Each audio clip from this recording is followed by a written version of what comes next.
Greetings and welcome to this relatively quick review of patch 4.2 for Final Fantasy XIV Stormblood. Now this is one of those bigger patches that tend to drop every once in a while that comes with lots of new content. Well, not lots, but enough new content to get me interested into doing it all in the first couple of weeks, if not the first week. And this is basically my first short review on all of that content that just arrived. So let's go through the patch notes while you guys look through some of the background footage, is some of the new dungeons, the new trials, the new raids for Omega, and so on and so forth. So the first thing here is that we get the continuation of the main quest storyline. Honestly, it didn't really feel like it progressed it that much. We're still basically where we left off. Without spoiling anything, some new characters appear, some old characters appear, and really the story is exactly where we left it at the end of the initial patch. And really, honestly, nothing interesting has happened then. Though they probably intended to have this new character that appeared be some kind of game changer-ish, I guess. But we're probably going to get more stuff on this story as more patches come out, because right now it's pretty meh. Now, the fun part is that we get two new regular dungeons. We have Hell's Lid, and we also have the Fractal Continuum Hard, I believe it's what they are. Yes. Hold on, give me a second here. Where did you go? New trials? No. Here. Yes. So Hell's Lid is something extra that opens up for another side quest-ish thing. Well, technically, a new quest on its own that isn't related to the main story quest opens up here. And you meet a few new characters. You get to fight your way down to somewhere else. And then that opens up one of the new trials, so you need to go handle that when it pops up. Now the dungeon itself, which you're seeing in the background right now, is interesting enough. The first boss is curious, at least he definitely looks different. The second boss does have a trick or two up his sleeve that you need to pay attention to, but it shouldn't be too difficult. And the third one is honestly very straightforward. He puts arrows on the ground, and then he summons water in one of those spaces, and just follow where the arrows are pointing to know where you can stand and where you can't. Other than that, it's just really a pretty standard dungeon, but at least it looks different. Now, Fractal Continuum Hard, this is for a side story for the XIV that are, I believe, in the Western Shroud, the one near Fargal Road, the what is it called? The NPC camps there that you can actually turn crafting things into. Those XIV, somebody from there actually shows up there, and he's looking for their origins, and that's really all about it, honestly. Now the bosses, let's see. There's the Ultima Warrior, we start with Mother Bit, which is simple enough. The only thing you gotta look out for is when her and all the little bits she has align in a line. Make sure you are behind her, or you will get stung for quite a bit of damage. So the second one is Ultima Warrior. He does a mechanic from one of the three of the Trinity, the Triumvirate. I'm not really sure what they call it. Sephiroth, and I can't remember the rest of their names. But anyway, he'll do something related to them during the fight. And really that's about it. It's avoid AoEs, and one of them is pretty tricky, the one for Sephiroth, where the green stuff expands and bubbles, and then right after that, because you can't go through the bubbles, he adds a stack mechanic on top of that. So if everybody doesn't stack on top of everybody else in the same direction, it can't hurt, but it doesn't hurt too much. And lastly, we have, what's it called? Ultima Peace. Basically, it's basically a bioengineered behemoth, basically. Now this one does have a lot of life. He uses a lot of AoE mechanics that we already know, like get away from the center of the explosion. And he doesn't do a stack mechanic, he does lots of AoE, and really nothing too much that stood out from this, honestly. So honestly, the dungeons, they're okay. Now what's nice is that they dropped 325 gear, so if you're lacking gear, that's one place where you can get it. And then we move on to the fun stuff, which is the new trial, which is the Jade Stoa. Now this is what opens up after you complete Hell's Lid and continue that small storyline. After doing it once, I gotta say it's really just avoid everything, honestly. Although it can be easier said than done. But the fight itself actually added something very interesting, which was a It was a whole you're falling down in a wind current and you need to avoid stuff. It's very interesting and very odd, but it works. So that fight was interesting enough, so yeah, definitely worth it.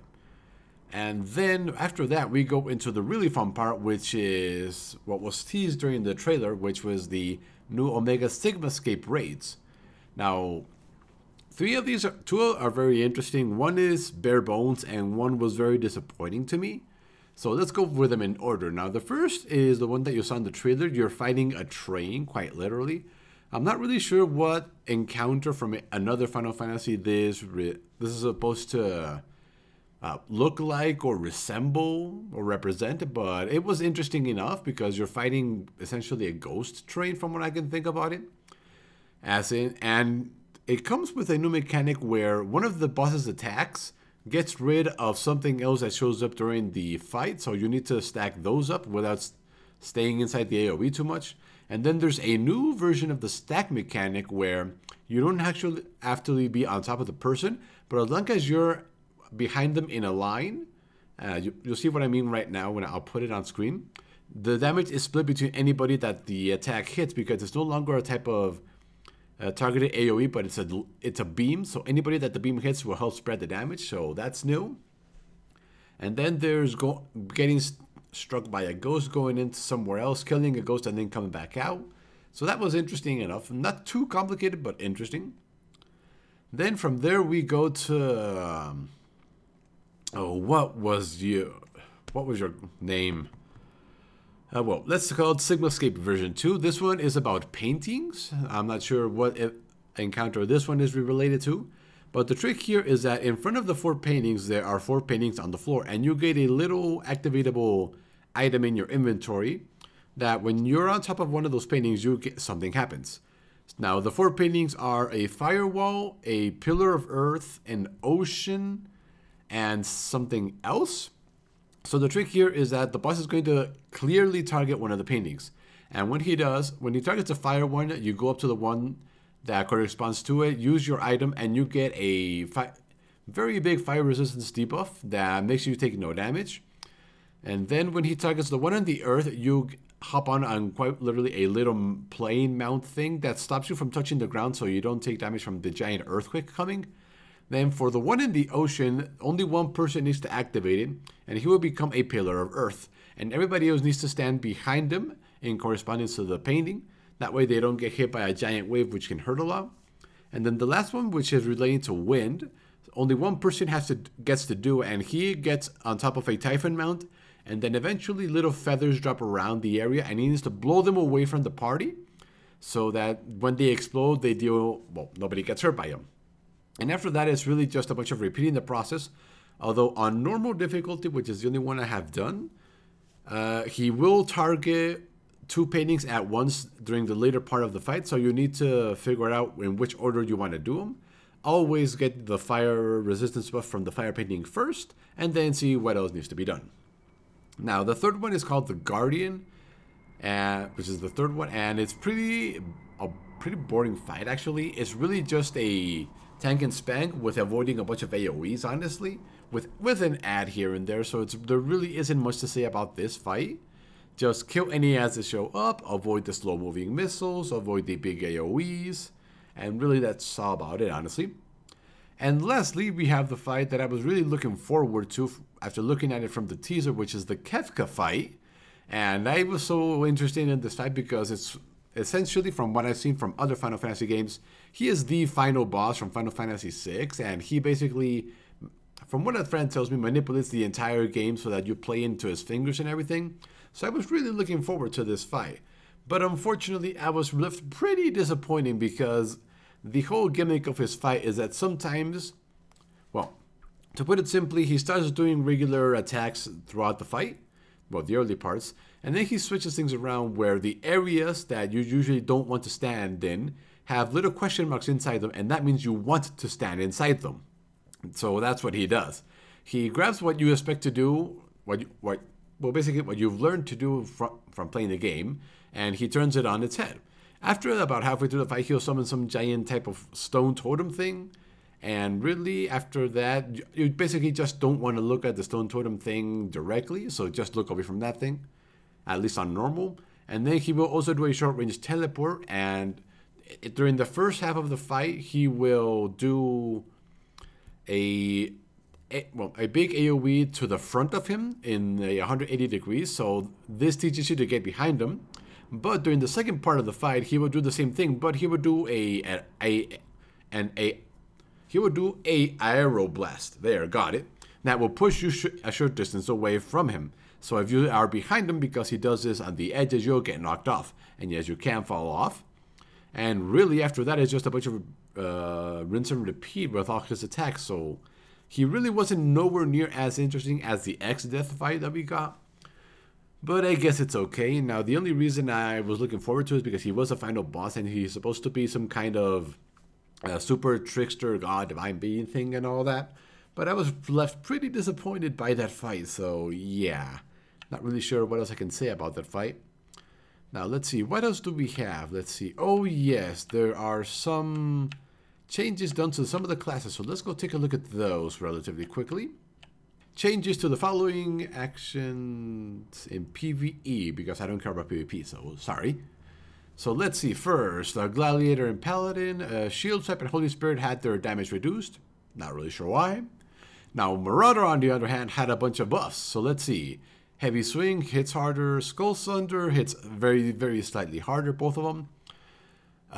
Berserk has been changed to guarantees that all attacks are critical and direct hits. And it now lasts 20 seconds. It has a recast timer from a minute and a half now, so that's pretty cool. Overpower, more damage. Tomahawk, more damage. Maim, more damage. Butcher's Block, more damage. Stormpath, more damage. Vengeance, slight buff in the damage reflected from 50 to 55. Storm's Eye, the effect increasing damage deal has been changed from 20% to 10%. 20% was a little bit too much. And it hits by 10%, by 10 potency harder. Unchained no longer shares a recast timer with inner release, and yeah, same thing. We're gonna go look at inner release right now. Steel Cyclone HP absorption has been reduced. Now, inner release no longer shares a recast timer with Unchained. Now, recast timer has been reduced to 90 seconds from 10. Effect duration has been reduced from 20 to 10 seconds. However, here's the fun part. The effect is now allows the use of Beast Gauge actions without cost and nullifies Stun, Sleep, and Bind and Heavy and most knockback and drawing effects. The addition effect guarantees that all attacks are critical and direct hits has been added. Can now be used even when Defiance is active, no longer changes Unchained. So basically, this is our big cooldown now where we can spam Fell Cleave over and over and over again to basically deal tons of damage. And Fell Cleave has increased the potency to 520 from 500, so yeah. Lots of buffs for the warrior for some odd reason. Let's see, Dark Knight Delirium, recast time reduced to 80 from 120, and Blackest Night duration increased from 5 to 7, so not much there. Now, Pugilist and Monk, let's see, Mantra recast timer reduced to 90 seconds from 120, so minute and a half from 2 minutes. Now it's a little bit more useful and more available. Perfect Balance, here's the big one. Recast time has been reduced from 180 to 60 seconds. That means every minute you can use Perfect Balance to either reset your rotation or just deal damage, honestly. So this was actually needed. Now, Wind Tackle, duration of the Riddle of the Wind effect has been increased from 5 to 10 seconds. And Riddle of Wind now grants the effect Greased Lightning with a duration of 16 seconds. So using Riddle of Wind grants you a charge of Greased Lightning. Now it doesn't say here on the patch notes whether it's 1 stack or 3 stacks, but either way this may change the way monks work. I'm just waiting for people that are smarter than me to figure this out, because if it stacks 3 stacks of Greased Lightning, this means that we can actually now use the Tornado Kick and then this, and we won't lose out on damage. And if it only stacks once, it may still be worth it because you use Riddle of Wind to get 1 stack, and then you finish off your weapon skill rotation to get another stack that brings you up to 2. So now that way we only lose 10% damage instead of 20 that we were losing last time. So I'm gonna have to wait and see what that does to the monk, which sounds interesting. Now, lastly, Brotherhood now also applies to the user, because let's be honest, they needed it. So now Brotherhood, which grants you a charge of something that I can't remember every time somebody landed a critical hit, now also counts your critical hit, so yeah. At least I think that's what it was. Let's see, Mechanist. Basically, hypercharged turrets have had their damage amplification reduced from 6 to 5, that's it.